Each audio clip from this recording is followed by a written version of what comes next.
আসসালামু আলাইকুম, কেমন আছেন সবাই? আশা করি সবাই ভালো আছেন। আলহামদুলিল্লাহ আমরা ভালো আছি। এই তো নাস্তা টাস্তা করে রান্নার প্রিপারেশন নিচ্ছি। আজকে শুধু গরুর মাংস রান্না করব। এখানে আলু কেটে দিতেছি। আর রান্না করতে এসে দেখতেছি যে আমার আদা শেষ হয়ে গেছে। এখন কী করার, এখন এগুলো হচ্ছে পাটায় বেটে নেব। আর বিকেলে সময় পেলে হচ্ছে ব্লেন্ডার করব। সকালে উঠে হচ্ছে রুটি বানালাম, ডিম ভাজি করলাম, রুটি ডিম সবজি খেলাম। এখন আস্তে আস্তে রান্নার প্রস্তুতিটা নেওয়া হচ্ছে। আদাটা বেটে নিই। অবশ্য অনেকদিন হচ্ছে আমি শিলপাটা হচ্ছে বাটাবাটি করি না, আমার অভ্যাসে চলে গেছে। আদাটা বেটে তারপরে একসাথে মেখে বসে দিব। দেখেন কী করলাম, আকাম করে ফেললাম একটা, এখান থেকে বাটিতে এখানে পড়ছে। যাই হোক, এখন না করার কিছু নেই।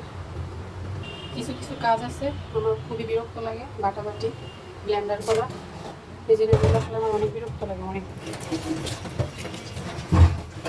তারপরে করার কিছু নেই, করতে হবে, খাইতে হলে তো করতেই হবে। এই তো বাটাটা হয়ে গেছে। আসলে মানে কাজ করতে করতে মানুষের আসলে অভ্যাস থাকে। আমি অনেকদিন হচ্ছে পাটায় কিছু করি না, এই জন্য আমার অভ্যাসটাই চলে গেছে। আমার যখন বিয়ে হয় তখন হচ্ছে আমার 16 বছর শেষ হয়ে 17 বছর পড়ছে। তখন দেখা গেছে আমার শ্বশুরবাড়িতে 2-3টা ব্লেন্ডার ছিল, কিন্তু আমার বড় ননদ সে বলতো কি যে মানে ওর হচ্ছে ব্লেন্ডারে মশলা বাটা মানে তরকারি নাকি ভালো লাগে না। তো আমার দিয়ে সব মশলা আসলে বাটাবাটি করতো। তখন আসলে এই যে হাত দিয়ে এখানে ফোসকা, এখানে ফোসকা, এখানে ফোসকা, ফোসকা সব জায়গায় ফোসকা করতো আমার। অথচ বাপের বাড়িতে কখনো আমি এগুলো করিও না, কিন্তু তখন আমার বয়সও কম ছিল। আবার গেছি একদম বড় বড় হয়ে শ্বশুর বাড়িতে। উনি আসলে ইচ্ছে করে করে তো নাকি আসলে ওনার কাছে আসলে টেস্ট লাগতো না, এটা আসলে আমি এখনও বুঝি না। পরে যখন আসলে আমি মানে ছেলের জন্য বের হলাম, তখন দেখলাম যে আসলে যা গেলে দেখি যে এখন সব কিছু ব্লেন্ডারেই করে। এখন আর ওই যে পাটায় বাটি করে না। আসলে এখন এগুলো দেখার পরে একটু খারাপই লাগে যে এখন আসলে কীভাবে খায় আমি বুঝি না, এখন কীভাবে টেস্ট লাগে, যে আমাকে কষ্ট দেওয়ার জন্য এরকম করতো নাকি আল্লাহ জানে। যাই হোক, অনেক কথা বলে ফেললাম, অনেক ভারী ভারী কথা বলতে বলতে আমার মাংসের মধ্যে মশলা দেওয়া হয়ে গেছে। এই যে মাংসের হচ্ছে সব মশলা দিয়ে হাতে মাখিয়ে নিলাম। আসলে কষানোর চাইতে মাংসের মশলাটা এভাবে দিলে আমার কাছে বেশি ভালো লাগে। কিছু শুকনো মরিচও দিয়ে দিলাম, আস্ত রসুন নাই বাসায়, আমি কত রসুন দিতাম। আসলে আজকে ওই যে পাটার কথা যখন মনে হয়েছে তখন আসলে আমার আগের অনেক স্মৃতি মনে পড়ে গেল, ওই জন্য আসলে বলার কথাগুলো। আমি 17 বছর বয়সে হচ্ছে শ্বশুরবাড়িতে যাই, এই যে রান্না শুরু করি আজকে এখন পর্যন্ত রান্নাই করতেছি। আমার বিয়ের 1 সপ্তাহ মনে হয় আমার শাশুড়ি রান্না করছে, পরে যে আমি খুন্তি হাতে নিছি, নেওয়ার পর থেকে আসলে সে এখনো হাতেই আছে। যাই হোক, মেয়ে হয়ে জন্মাইছি, করার কিছু নেই, খুন্তি মরা পর্যন্তই থাকবে, এটাই বিশ্বাস করি। কালকে হচ্ছে যা যা রান্না করছি সবই আছে, যেটা শাপলা দিয়ে ডাল রান্না করছি, শুকিয়ে নিছে একদম, শাক ভাজি করছি, এরপরে ডিম বোনা করলাম, সবই আছে। তাই ভাবলাম যে বেশি কিছু রান্না করবো না, জাস্ট মাংসটাই রান্না করি, কারণ এগুলো হচ্ছে আর খাবে না, আমাকেই খেতে হবে। এখানে একটু চা বসে দিলাম, মাথাটা আজকে 3 দিন হলো ধরে আছে, ভাবলাম একটু চা খাই।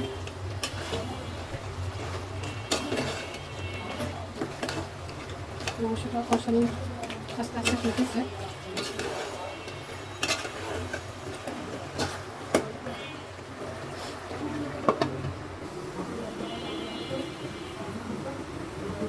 এই চাটা আসলে ভালো লাগে খাইতে।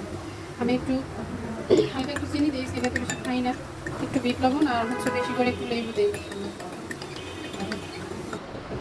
চাটা খাই শান্তি করে।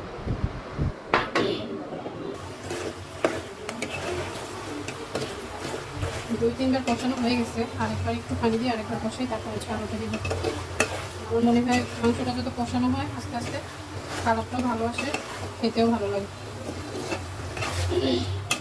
চাটা খাওয়ার পরে মনে হচ্ছে মাথাটা অনেক ফ্রেশ ফ্রেশ লাগতেছে।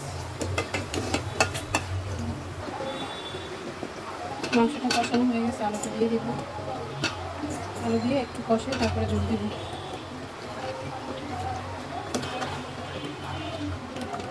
কার এলাকার কী খবর আসলে? কালকে আমার ভাইয়া হচ্ছে রাত্রে 2টা বাজে ফোন দিচ্ছে, আমাদের পাশের গ্রামে নাকি ডাকাত করছে। সবাই আসলে খুব ভয়ে আছে, আতঙ্কে আছে।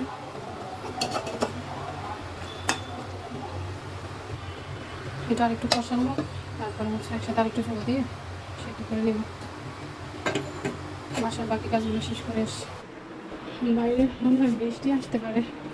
ভাবলাম যে বেডশিটগুলো উঠাবো, ওঠা একটু ধুতে দেবো।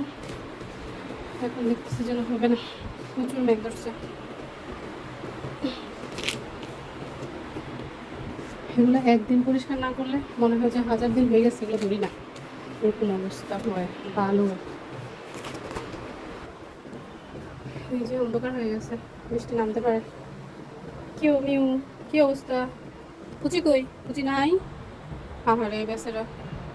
খাবার খাইছো? সকালে কি খাইছো? ভাত খাইবা? দাঁড়াও, ভাত রান্না করে তোমার ভাত দিব। বেচারা আসলে পুচির খাবার দিলে খাবার খুলে খাইতে আসে, এখন তো আমার পুচিই নেই।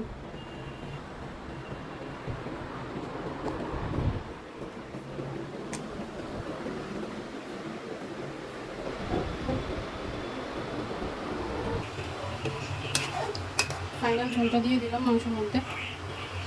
একটু ঝোলটা কমে আসলে নামিয়ে ফেলবো, তারপর হচ্ছে ভাত বসাই দেবো। এই তো তরকারির ফাইনাল লুক। কালারটা সুন্দর আসছে না? আমার তো মনে হয় সুন্দর আসছে। ভাতটা বসিয়ে দিলাম। আসলে গ্যাস কম থাকলে এক চুলায় রান্না করতে করতে অনেক লেট হয়ে যায়। আর এই ফাঁকে হচ্ছে ঘর গোছালাম, ঝাড়ু দিলাম, মোটামুটি সব কাজই শেষ। এই যে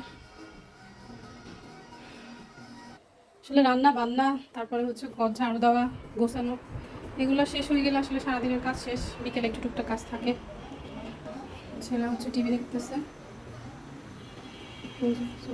টিভি দেখতেছে। ওকে, সবাই ভালো থাকবেন, সুস্থ থাকবেন, নিরাপদে থাকবেন, আমাদের জন্য দোয়া করবেন। ভিডিওটা ভালো লাগলে লাইক করবেন, কমেন্টস করবেন, শেয়ার করবেন, ফলো দিবেন।